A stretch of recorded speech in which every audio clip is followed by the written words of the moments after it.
Baada ya kungoja kwa muda mrefu sana, sasa rasmi draw ya ligi ile inayofahamika kama African Football League tayari imekwisha kupangwa pale jana, na kila mmoja amekwisha kupata mpinzani wake ambaye anakwenda kukutana naye kule ambapo atakwenda kuanza mchezo. Na hii ligi bwana inachezwa kuanzia hatua ya robo finali, hivyo jumla ya timu ambazo zote zimepangiwa ama zimechaguliwa kushiriki zitaanzia hatua ya robo finali, na Simba ni miongoni mwa timu ambayo inakwenda kushiriki michuano hii, na ni miongoni mwa timu pekee kutoka Tanzania inaowakilisha nchi. Sasa wawakilishi hao wa Tanzania kwenye mashindano hayo ya Africa Football League, hapa nawazungumzia mnyama Simba Sports Club Lunyasi, nye makazi yake pale Kariakoo, mitaa ya Msimbazi. Bwana hao rasmi wamekwisha kupata nani anakwenda kuanza naye, na baada ya draw hiyo kuchezeshwa, Simba rasmi atakwenda kufungua mashindano hayo kwa hatua ya robo ya fainali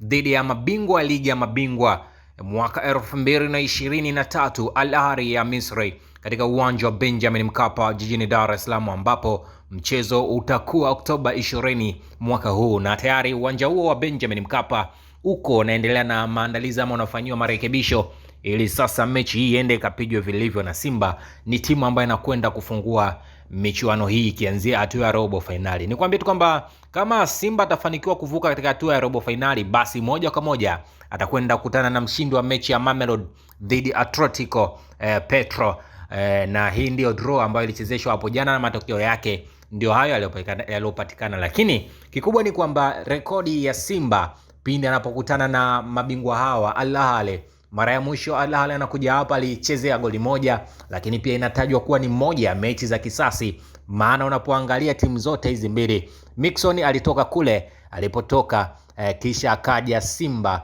kabla ya kuchukuliwa tena Simba, hivyo watu wanamtaja kama Luis Jose Mixon atakuwa ni miongoni mwa watu ambao wanakwenda kuleta chachu. Lakini Al Ahly hajawahi kupata ushindi toka aje kucheza na Simba hapa. Wakati huo Simba amewahi kukutana na vipigo kadhaa kule alipokwenda ugenini, na ni mchezo ambapo Simba wanakwenda kuanzia nyumbani kisha atakwenda kumaliza safari hii kule ugenini. Hivyo bwana, ni uso kwa macho Al Ahly dhidi ya Simba katika ligi ile ya Africa Football League kwa Mkapa Oktoba 20.